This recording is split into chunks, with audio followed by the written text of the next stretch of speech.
नमस्कार सभी अभिभावक बंधुओं को मैं अभिनंदन करता हूं। और जैसे कि हमने ये अभियान लिया था कि बच्चों से कैसे हम संवाद रख सकते हैं, और इस समय विशेष करके आपसे सीधा संवाद, अभिभावकगण से सीधा संवाद करने का जो मन था, मुझे आशा है कि आप अपने परिवार सहित सब लोग आनंद होंगे, और जो परिवार के सदस्य दूसरी जगह गए होंगे वो भी निश्चित रूप में सुरक्षित होंगे। ये दुनिया का बहुत बड़ा संकट है और इस संकट का हमको मुकाबला करना है। मुझे इस बात की खुशी है कि हमारे देश के प्रधानमंत्री नरेंद्र मोदी जी ने जिस तरीके से आह्वान किया, पूरा देश एकजुट होकर के और एक एक शब्द का पालन करके अपनी सुरक्षा, समाज के, अपने देश के, अपने परिवार की सुरक्षा में हम सभी लोग बहुत एकजुट रहे हैं। ये मेरे लिए खुशी का विषय है, और पूरे देश के लिए कि पूरा देश बहुत अनुशासित रह करके, हालांकि बहुत सारी कठिनाइयों का हमको सामना करना पड़ रहा है, लेकिन जिंदगी से बढ़ करके तो दूसरी कोई कठिनाई नहीं हो सकती है। और इसलिए ये जितने भी कठिनाई आई हैं, हम जल्दी इसका मुकाबला करेंगे और इस संकट से जल्दी बाहर निकलेंगे। निश्चित रूप में इस देश में शिक्षा विभाग भी इससे प्रभावित रहा है, और क्योंकि यदि देखा जाए तो पूरी दुनिया में हिंदुस्तान जो दुनिया का सबसे बड़ा लोकतांत्रिक देश है, इसमें 1000 विश्वविद्यालय हैं, 45,000 से अधिक डिग्री कॉलेज हैं। यदि देखा जाए तो लगभग 15 लाख से अधिक स्कूल हैं, 1 करोड़ से अधिक अध्यापक हैं, और 33 करोड़ से अधिक छात्र और छात्र हैं। मुझे लगता है कि कुल अमेरिका की कुल जनसंख्या जितनी नहीं है, उतना इस देश में युवा है, छात्र और छात्राएं हैं। तो स्वाभाविक ही है कि उनके सामने भी ये कठिनाई आई है, और मुझे इस बात का की खुशी है कि सब छात्रों ने बहुत अच्छे तरीके से अपने घर की लीडरशिप ली और बहुत अनुशासित रह करके अपनी भी सुरक्षा की और अपने परिवार के लोगों को भी सुरक्षित रखा है। हमने शिक्षा विभाग में जब ये परिस्थितियां आई, तो कुछ दिन के बाद जब एक के बाद एक फिर ऐसा लगा कि अभी लॉकडाउन खुलेगा नहीं, तो हमने 1 से 8 तक बच्चों को पदोन्नति देने का निर्णय लिया था। और उसके बाद जो 9वीं है और 11वीं है, उसको इंटरनल जो परीक्षाएं होती हैं, उसका मूल्यांकन के आधार पर उनकी पदोन्नति दूसरी कक्षा में ले जाने का निर्णय लिया था। और इंटर, कुछ राज्यों ने तो अपनी हाई स्कूल इंटर की बोर्ड परीक्षाएं कर ली थी, कुछ राज्यों ने एक बोर्ड की दूसरी की नहीं की, उसने दोनों की नहीं की। और कुल मिलाकर के अभी यदि देखा जाए तो सीबीएसई बोर्ड की 83 परीक्षाएं अभी रही हुई हैं, लेकिन इनमें से केवल 29 ऐसी परीक्षाएं हैं जिन 29 परीक्षाओं को जो मूल विषय हैं उनमें हम परीक्षा लेंगे। जब भी सामान्य स्थिति होगी और भारत सरकार ये निर्णय लेगी कि अब पूरी तरीके से खोल दिया गया है, तो ऐसी स्थिति में हम फिर उन परीक्षाओं को कर सकेंगे।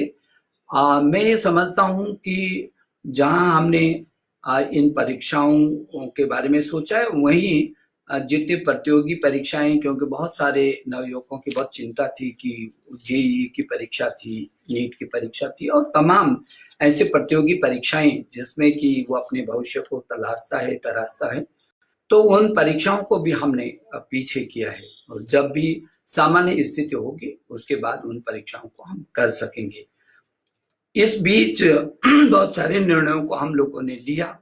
एक तो ऑनलाइन हमारा पाठ्यक्रम कैसे शुरू हो सकता है, हमारा छात्र छात्रा हमारे ऑनलाइन से कैसे जुड़ सकते हैं, इस पर हम लोगों ने कोशिश की। और ऑनलाइन में स्वयं है, स्वयं प्रभा है, दीक्षा है, ई पाठशाला है। इन माध्यमों से इन जो प्लेटफॉर्म हमारे पास थे, इनके माध्यम से हम छात्र तक पहुंचे हैं, पहुंचने की हमने कोशिश की है। और मुझे इस बात की खुशी है कि जहाँ स्वयं भी हमारा दुनिया का सबसे बड़ा ऐसा प्लेटफॉर्म है जिसमें तमाम देश और दुनिया के छात्र, चाहे स्कूली शिक्षा से लेकर के उच्च शिक्षा तक, वो सभी उसका उपयोग करते हैं। और स्वयं प्रभा हमारे 32 चैनल हैं, 24 घंटे चलते हैं। और ये स्वयं प्रभा के जो 32 चैनल है ये डिश टीवी पर भी आएंगे, डीटीएच पर उपलब्ध होंगे और टाटा स्काई पर भी वो उपलब्ध होगा। तो अकेला दीक्षा स्कूली शिक्षा का जिसमें 80,000 से भी अधिक पाठ्यक्रम हमारे हैं, वस्तु सामग्री है। उस दीक्षा पर अकेले अभी तक जब से लॉकडाउन हुआ है तब से 12 करोड़ बार उसका उपयोग छात्र छात्राओं ने किया है। कुल मिलाकर के अभी तक 16 करोड़ से भी अधिक छात्र छात्राओं ने इस ऑनलाइन सिस्टम का उपयोग अभी तक इसी समय में किया है।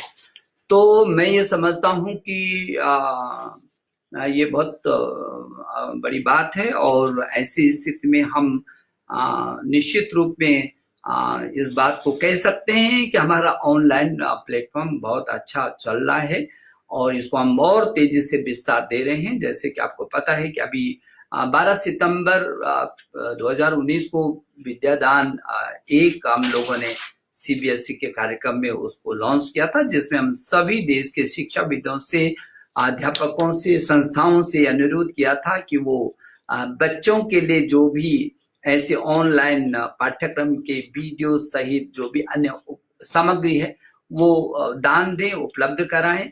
और मुझे खुशी है कि उसमें भी 9,000 से अधिक ऐसी पाठ्य सामग्री, बहुत ही आकर्षक सामग्री हमको उपलब्ध हुई है।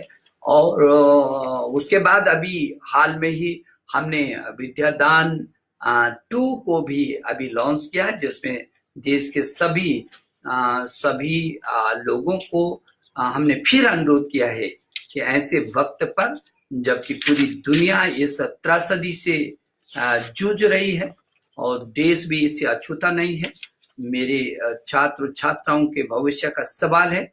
और ऐसे वक्त पर सभी शिक्षाविद, सभी संस्थाएं, सभी अध्यापक गण और सभी विशेषज्ञ गण अपना कुछ न कुछ उस पाठ्यक्रम को आकर्षक तरीके से ऑनलाइन के लिए तैयार करके हमको उपलब्ध कराएं, ताकि हम अपने इन पोर्टलों स्वयं प्रभा, ई पाठशाला और दीक्षा पोर्टल के माध्यम से बच्चों तक उसको ले जा सकें। मुझे आशा है कि बहुत सारे लोगों ने मुझे आश्वस्त किया है कि वो बहुत अच्छी सामग्री देंगे। अभी हमने अपना जो एकेडमिक कैलेंडर है उसको भी जारी किया है और उसमें उस कैलेंडर को एनसीईआरटी के द्वारा जारी किया गया है कि किस तरीके से किस समय पर क्या क्या हम लोग कर सकते हैं। और आप जैसे आपको पता है कि हमारे उच्च शिक्षा में हमारे विश्वविद्यालय हैं जो बहुत अच्छा शोध कर रहे हैं और हमारे आईआईटी हैं, ट्रिपल आईटी हैं, एनआईटी है, आईसर है, आईआईएम है, तमाम हमारी बहुत ही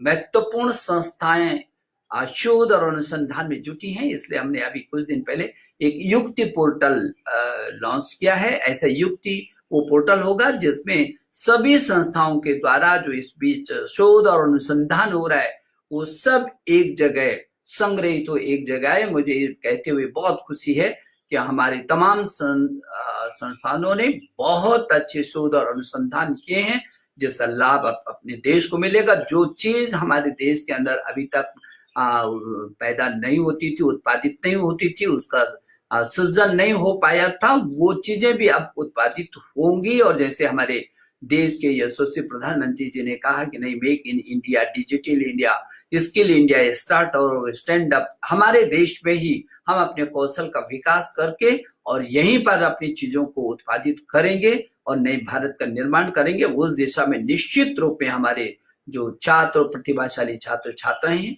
बहुत तेजी से आगे काम कर रहे हैं। आपको ये भी पता है कि अभी कुछ दिन पहले हमने भारत पढ़े ऑनलाइन ये भी अभियान दिया था। आप सब लोगों से निश्चित रूप में जुड़े होंगे और मुझे भरोसा है कि आपने भी उसमें सहभागिता दी होगी, उसका भी यही था कि आप क्या सोचते हैं, को सुझाव दीजिए आप कि हम ऑनलाइन अपनी चीजों को किस सीमा तक और कहां तक बढ़ा सकते हैं। और बहुत सारे लोगों के बहुत अच्छे सुझाव आए हैं, हजारों सुझाव आए हैं, बहुत ही प्रेरक सुझाव आए हैं। हम उन पर भी अपेक्षाकृत काम कर रहे हैं, बहुत तेजी से काम कर रहे हैं। तो ऐसे वक्त पर जबकि पूरी दुनिया एक भयंकर त्रासदी से होकर के गुजर रही है और हमारे सामने भी कम चुनौती नहीं है, लगातार चुनौतियां हैं। और हमारा छात्र छात्राएं हैं जो पढ़ने में बहुत होशियार हैं और मुझे उन पर बहुत गर्व महसूस होता है जब मैं स्कूली छात्र से लेकर के और उच्च शिक्षा तक देखता हूं कि हमारे पास विजन की कमी नहीं है, हमारी प्रतिभा की कमी नहीं है। तो ऐसे समय में वो घरों पर हैं और स्वाभाविक ही है कि ऐसे वक्त पर आप जुड़े हैं।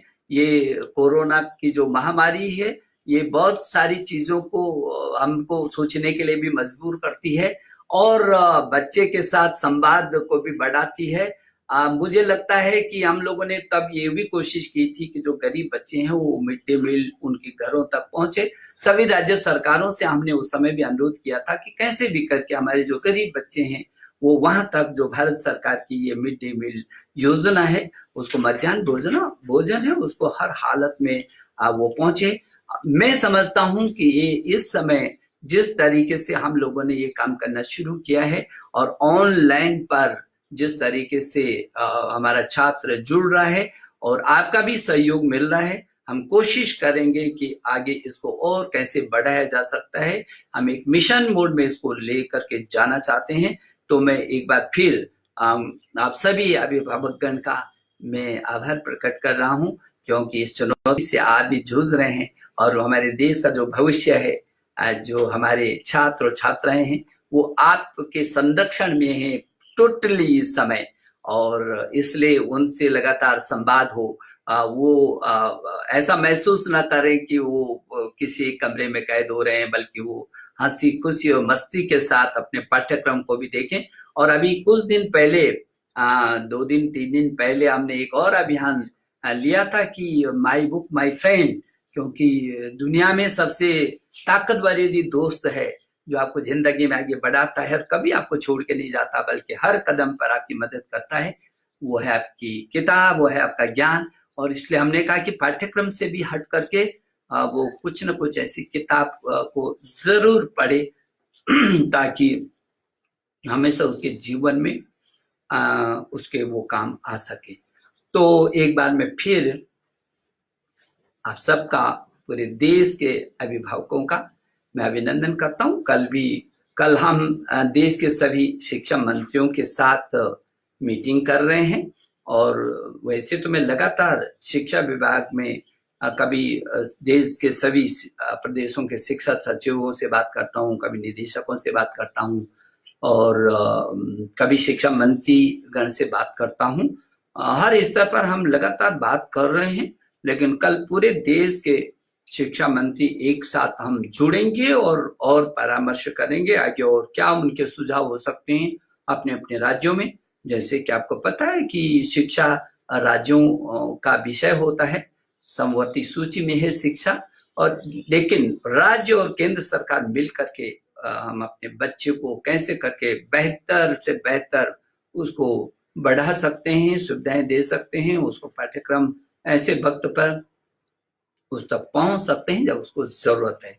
तो मैं एक बार फिर आपका अभिनंदन करता हूं, आपका स्वागत करता हूं और आपकी बहुत सारे सुझाव भी मुझे मिले हैं और बहुत सारे कुछ आपकी जिज्ञासाएं थी वो भी मुझे मिली हैं।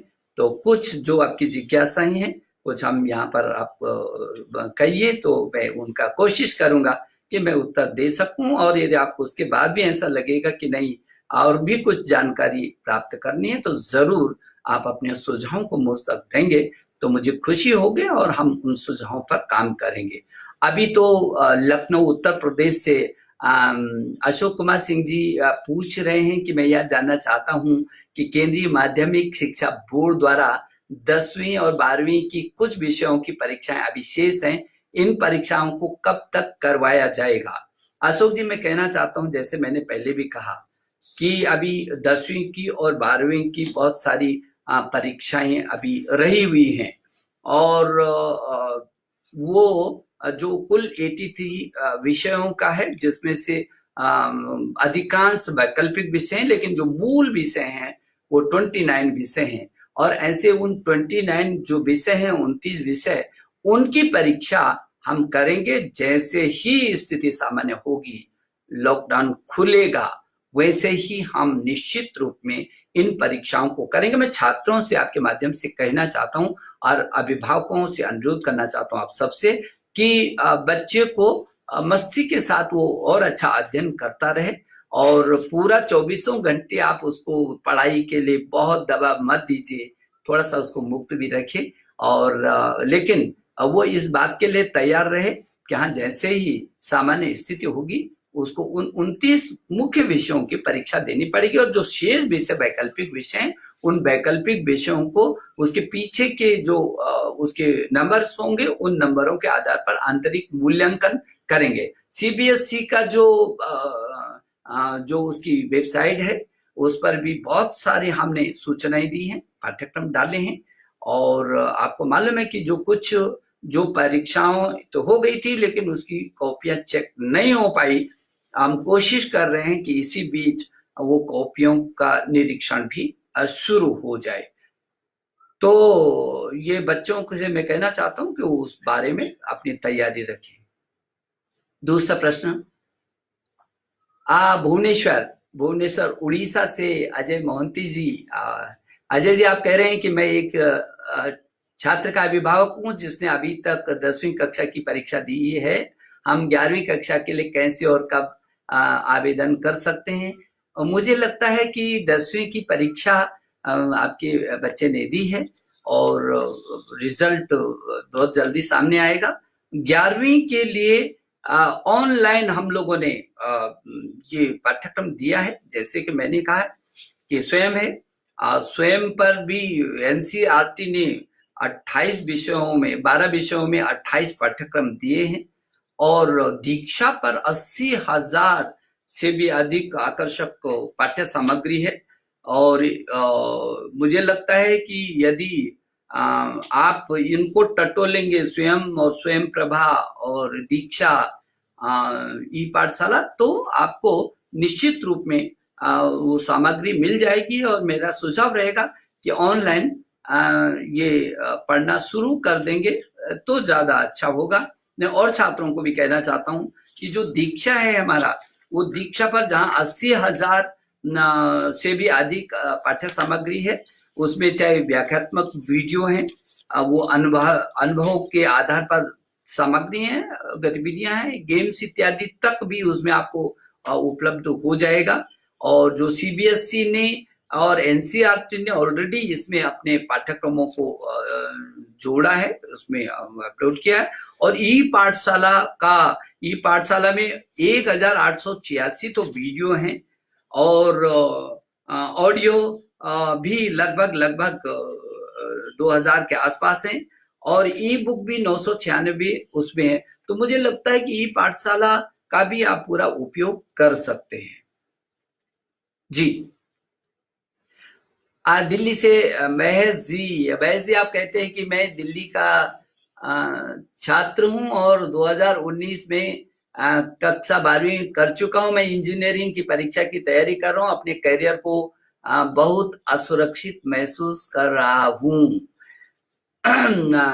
महेश, आपको तो मालूम है कि हमने जेईई की परीक्षाएं और नीट सहित सारी परीक्षाओं को पीछे कर दिया है, और आपको चिंता करने की बहुत ज्यादा जरूरत नहीं है। आपको तो मालूम है कि हमने पहले से ही ऑनलाइन पर, और 100 छात्रों को भी मैं आपके माध्यम से कहना चाहता हूं, और जो आगे उच्च शिक्षा में जाने वाले हैं, हमने बहुत सारे ऑनलाइन, जहां स्वयं और स्वयं प्रभा उच्च शिक्षा में इसको बहुत ऊंचाइयां दी हैं, उसका पाठ्यक्रम दिया है, आकर्षक सामग्री दी है। वहीं हम लोगों ने चाहे अंतर विषयी शोध हो, स्ट्राइड हो, इम्प्रिंट हो, इम्प्रेस हो, बहुत सारे ये शोध और उसके बारे में जो प्रतियोगिता में आपको अच्छा लाभ दे सकते हैं। मैं समझता हूँ शायद आपको चिंता करने की जरूरत नहीं है, आपको ताकत के साथ तैयारी करिए। आपको तो ये जो वक्त मिला है, इस वक्त को आप और ताकत के साथ संजोइए तो आपको उसका लाभ मिलेगा। गुवाहाटी से श्रीमती तालुकादार बोल रही हैं। प्रणीता जी, कोरोना संकट में हमें यह बता दिया है कि आने वाले समय में ऑनलाइन शिक्षा या दूरस्थ शिक्षा जोखिम से बचने का सबसे सटीक उपाय है। तो क्या इस प्रणाली और सुदृढ़ और सुगम बनाने के लिए मंत्रालय द्वारा कोई ठोस कदम उठाए जा रहे हैं? आपको तो मालूम है कि पूरी दुनिया कैसे संकट से गुजर रही है, और पूरी दुनिया इस समय हमारे देश के प्रधानमंत्री जी की तारीफ कर रही है कि समय से पहले जिस तरीके से नरेंद्र मोदी जी ने सशक्त कदम उठाया और उनके आह्वान पर पूरा देश एकजुट हो गया, तो जो 130 करोड़ लोगों का देश है वो आज तक सुरक्षित है, संभला हुआ है। नहीं तो लोग कल्पना नहीं कर सकते जिस तरीके से छोटे छोटे देश बिल्कुल तबाही मची हुई है। ऐसे समय में हिंदुस्तान का 130 करोड़ जनमानस एकजुट होकर के कभी एकता के प्रतीक के रूप में ताली बजाता है, कभी एकता के रूप में दियों को जला करके अंधेरों को मिटाने की बात करता है। अद्भुत अद्भुत पूरे देश ने काम किया है। हाँ, सामाजिक सुरक्षा और सामाजिक दूरियां, ये जो दूरियां बनाए रखने का ये मंत्र है, और अपने को जितना सुरक्षित रख सके वो आपकी सुरक्षा आपके हाथ पर है। तो इसलिए मैं समझता हूं कि हमारे मंत्रालय ने भी हमारे अपने छात्रों को ये अनुरोध किया है, अपने अभिभावकों से हम यही अनुरोध कर रहे हैं कि प्लीज आपकी सुरक्षा आपके हाथ पर है। जान है तो जहान है, ये सब कुछ हो जाएगा, लेकिन आप सुरक्षित रहिए, आपका परिवार, आपका बच्चा सुरक्षित रहेगा। तो ये चीजें, ये जो संकट है इसका तो हम पार कर लेंगे, लेकिन जब जीवन सुरक्षित रहेगा तो ही पार कर सकते हैं। और इसलिए किसी चीज को आप उस दुविधा को, उस संकट को आमंत्रित बिल्कुल मत करिए। आपकी सुरक्षा, यदि अभी तक आप सुरक्षित हैं, इसका मतलब यदि कल भविष्य में किसी के साथ कुछ होता है तो वो उसके अपने हाथ की बात होगी कि कहीं ना कहीं वो लापरवाहियां कर रहा होगा। इसलिए अपनी सुरक्षा अपने हाथ में है।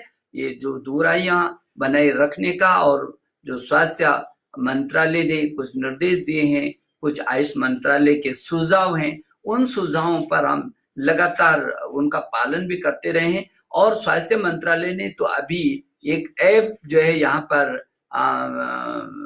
जारी किया है, और वो जो सेतु है वो, उसको आरोग्य सेतु को सारे के सारे लोग अपने मोबाइल में डाउनलोड कर सकते हैं। उसे आप अपना समय समय पर वो जो निर्देश आपको मिल रहे हैं उसका पालन कर सकते हैं। और ये बहुत जरूरी भी है, मेरा विनम्र आग्रह है आपसे, ये बहुत जरूरी है। उस जो आरोग्य ऐप है आपके लिए बहुत अच्छा है, उसमें सारे निर्देश समय समय पर मिलते रहते हैं, और उसके लिए आपके लिए उपयोग ये है कि दूराई पर भी आपको ये पता चल जाता है कि कोई कोरोना से संक्रमित व्यक्ति तो आपके आसपास नहीं है, तो आपके लिए लाभदायक है।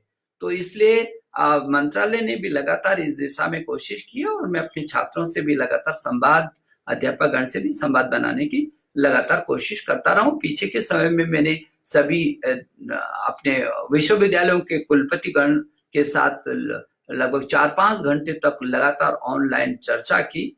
ऐसे मैंने IITs के डायरेक्टर्स के साथ की। हम लोग लगातार संवाद किए हुए हैं, और आपसे भी मेरा अनुरोध है कि आप इस संवाद को लगातार करेंगे, और इस सुरक्षा की दृष्टि से अपने को दूरियां बना करके रखेंगे तो ज्यादा अच्छा है।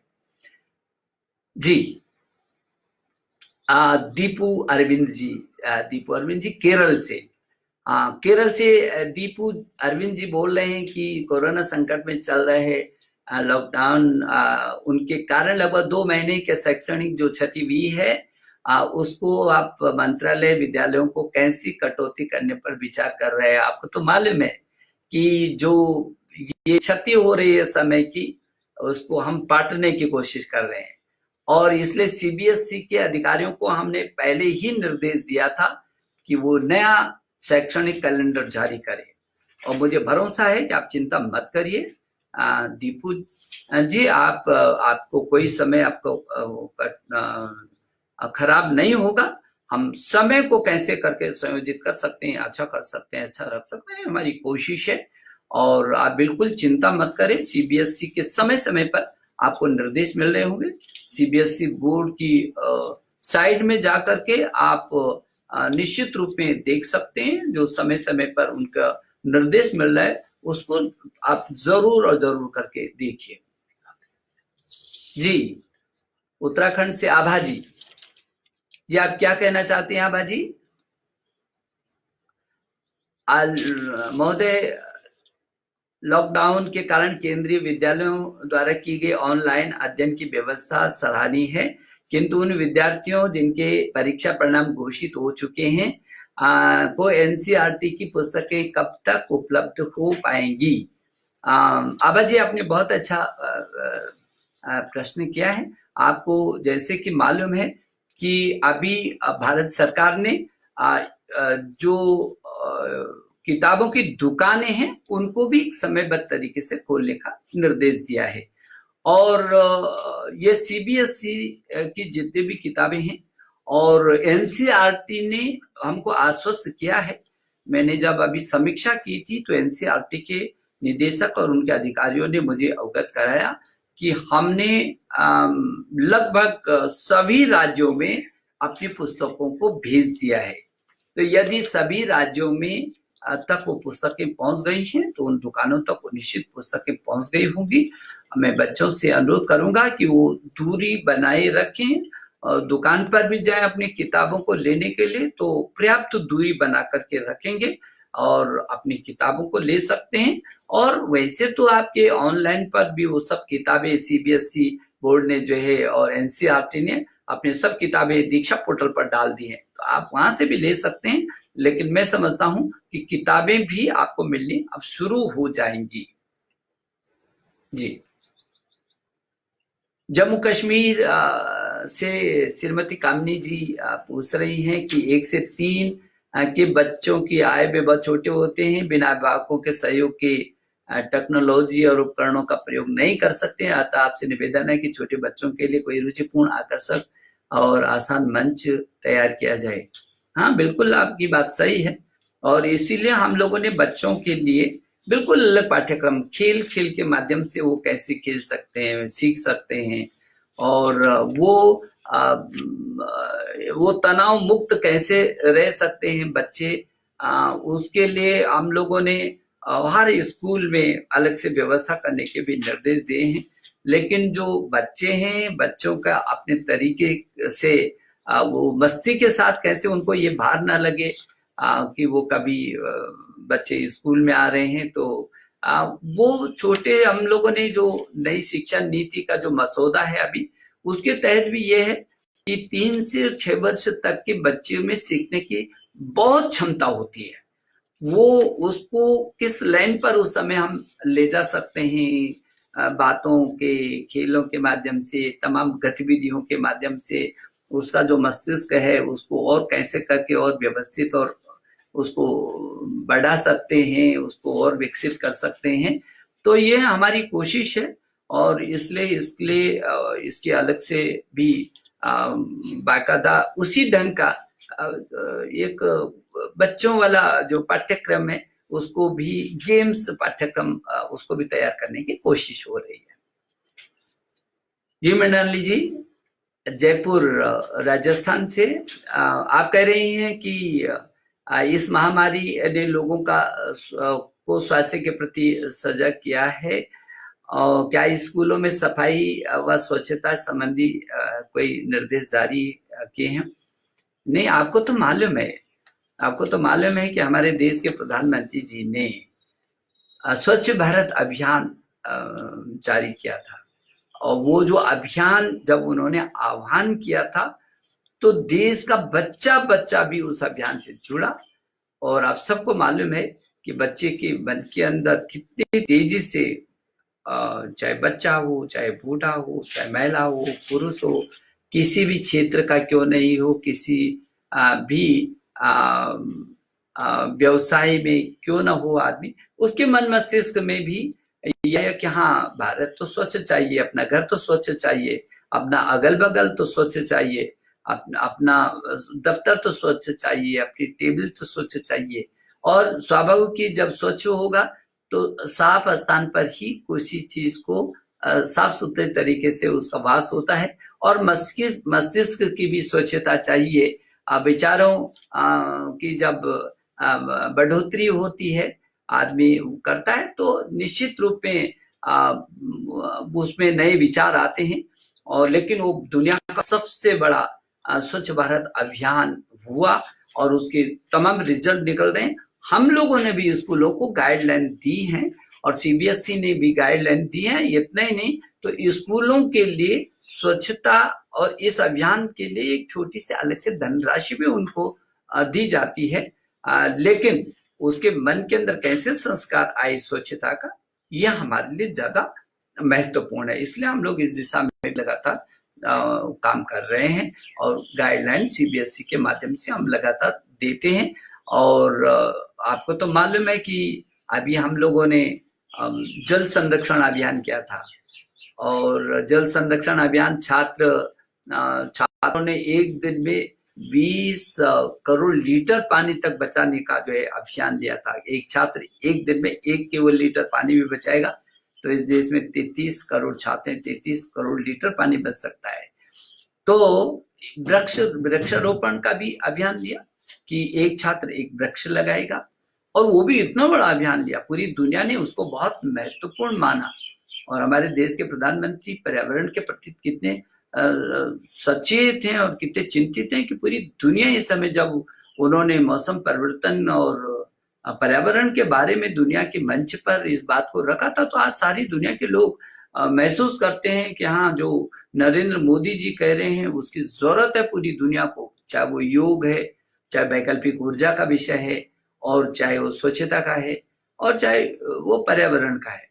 बहुत सारे क्षेत्रों में हमारे प्रधानमंत्री जी ने पूरी दुनिया की लीडरशिप अपने हाथ में ली है और पूरा देश इस बात को महसूस करता है। और इसलिए एक वृक्ष एक पेड़ में करोड़ों पेड़ लगाए हैं छात्रों ने। अपने हर जन्मदिन पर लोगों ने ये संकल्प लिए हैं कि वो एक पेड़ जरूर लगाएंगे और हमेशा उसकी सुरक्षा करेंगे और उसको माई ट्री, वो जो उनका अपना पेड़ है उसके साथ अपनी सेल्फी खींच करके हमको भेजेंगे ताकि एक स्थान पर है, और जो दूसरे वर्ष में उसका जब जन्मदिन आएगा तो फिर वो जो लगाएगा पेड़, उस पेड़ के साथ पीछे के वर्ष के पेड़ का भी फोटो वो हमको भेजेगा। इस तरीके का एक अभियान ये हम लोगों ने चलाया है और बहुत ही सफल रहा है।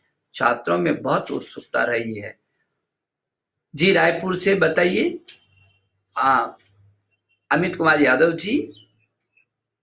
महोदय, लॉकडाउन के कारण विद्यार्थियों की पढ़ाई का नुकसान हुआ है, उसकी भरपाई कैसे होगी? वो मैंने बता दिया अमित जी कि भरपाई देखिए, हम लोग तो ऑनलाइन आपको पाठ्यक्रम देना शुरू कर दिया है, लेकिन क्योंकि जो पीछे का समय गया है उसको कैसे कवर कर सकते हैं, इसको भी कवर करने की कोशिश होगी।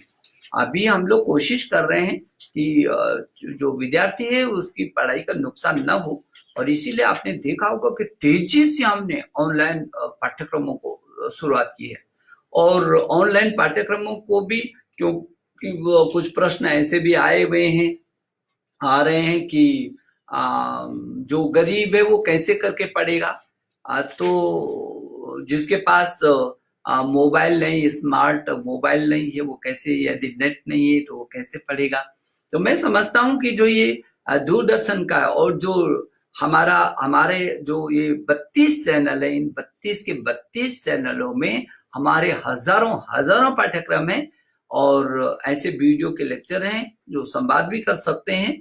और टीवी तो लगभग सबके घर पर है, डीटीएच पर है, आप डिश टीवी पर है और टाटा स्काई पर है। और अभी भी किसी को यदि कोई परेशानी होगी तो जरूर बताएंगे। लेकिन मैं समझता हूँ यदि 1% ऐसा भी लगेगा कि कहीं किसी के घर में तो टीवी नहीं है, तो हम लोग जब धारावाहिक रामायण चलता था तो दूसरों के घरों में बैठ करके उसको देखते थे। तो इतनी मदद तो कोई भी करने को तैयार होगा। और मैं अभिभावक, यदि मेरी बात को सुन रहे हैं, यदि उनके अगल बगल कोई ऐसा बच्चा है जिसके पास टीवी नहीं है या नेट नहीं है, उसको क्या मदद हो सकती है इस मानवता के लिए। हमारे प्रधानमंत्री जी तो पूरी दुनिया की मानवता की रक्षा की दिशा में उन्होंने कदम उठाए हैं, और हमारा देश तो वैसे भी विश्व विख्यात रहे, पूरी दुनिया का इसको विश्व गुरु कहा है। हमारा तो हम वसुधैव कुटुंबकम की हमने बात की है, सर्वे भवन्तु सुखिनः सर्वे सन्तु निरामय की बात की है, हमने तो अस्तु मा सद्गमय की बात की है। हमने हमेशा दूसरों की मदद करने के लिए हमारी संस्कृति रही है, ये तो मैं और पूरा देश कर रहा है। जैसे प्रधानमंत्री जी ने अपने मन की बात में अभी हाल में कहा कि पूरा देश एकजुट होकर के एक दूसरे की मदद में कैसे आ रहा है, ये तो उदाहरण है पूरी दुनिया के लिए। और इसीलिए हमारा देश अद्भुत है, हमारे देश की लोगों की भावनाएं अकलुषित हैं, और वो समर्पण की किसी सीमा तक की पराकाष्ठा पर जा करके अपने समाज के साथ खड़े होते हैं। ये छोटी बात नहीं है, और आज फिर वही दिखाई दे रहा है। तो मैं ये समझता हूँ कि उनको भी वो उपयोग मिलेगा, वो पाठ्य सामग्री उन गरीब बच्चों को भी प्राप्त होगी जिसके पास नेट नहीं है। बिहार से अंकिता पासवान जी कह रही हैं कि यह कोरोना की क्या महामारी हमेशा रहेगी, कोरोना रहेगी या नहीं रहेगी, इसके लिए हमेशा तैयारी रखना है। भारत बिल्कुल मैं समझता हूँ कि जो आपकी चिंता है ये कोरोना की, तो लड़ाई में हमने उसका मुकाबला कर लिया है। और आपको तो मालूम है, चाहे अमेरिका जैसे देश ने हाथ खड़े कर दिए, आप किस तरह दुनिया के देशों को आप भी देख रहे हैं कि किस तरीके से दुनिया के देश हताश और निराश हो गए। हमारे प्रधानमंत्री जी ने कहा हम कोरोना को भगाएंगे, डटकर मुकाबला करेंगे, देश से उसको भगाएंगे, देश फिर खड़ा होगा, और जो वर्तमान में जो संकट चल रहा है इसका हम मुकाबला करेंगे। लेकिन हाँ, हमको लगातार एक दूसरे को इन बातों को बातचीत करते भी रहना चाहिए, एक दूसरे को सुझाव भी देने चाहिए, एक दूसरे की मदद भी करनी चाहिए। और ये जो दुराइयां बनाने का मंत्र है, और इस अवसर पर आप अपने को फिट भी रखिए, योग करिए। फिट इंडिया प्रधानमंत्री जी ने एक अभियान चलाया था, योग पूरी दुनिया आज हिंदुस्तान के पीछे खड़ी है। तो इसका अवसर का लाभ आप उस दिशा में भी उठा सकते हैं। लेकिन ये ज्यादा दिनों तक कोरोना का संकट नहीं रहेगा, लेकिन यदि रहेगा भी तो जब तक भी रहेगा हम डटकर मुकाबला करेंगे। ऐसे मन सबका बन करके रहना चाहिए। मैं समझता हूं कि मैं आपके जितने भी आप उसके बाद भी आपके मन में कोई विचार होगा तो आप मेरे को लेकर के जरूर देंगे।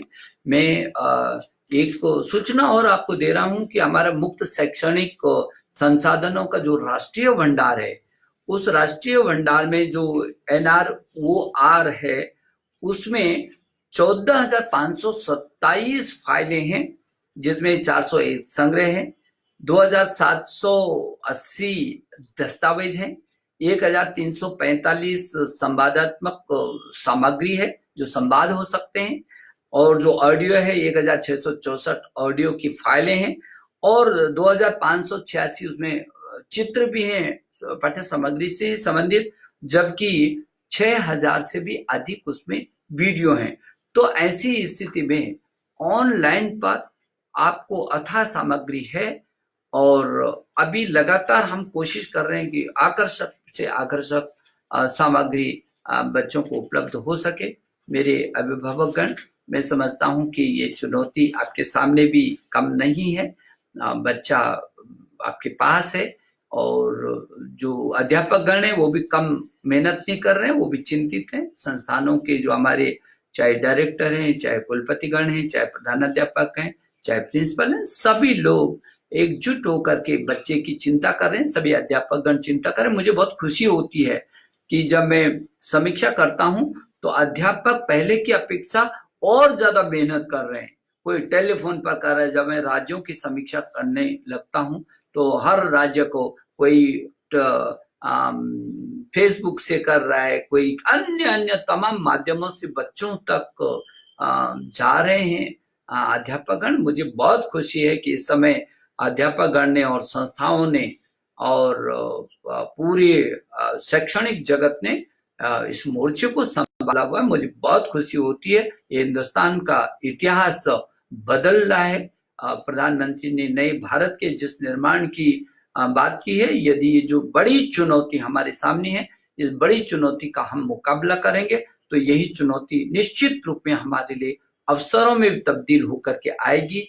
जो मैं जरूर चाहूंगा कि मेरे प्रिय छात्र छात्राओं, अभिभावकगण, मैं आपसे अनुरोध करूंगा कि आप भी और आपका बच्चा एक पुस्तक को जरूर, जो माई बुक माई फ्रेंड जो हम लोगों ने अभियान लिया है, कि वो वर्ष में कम से कम 4 पुस्तकें ऐसे पढ़े।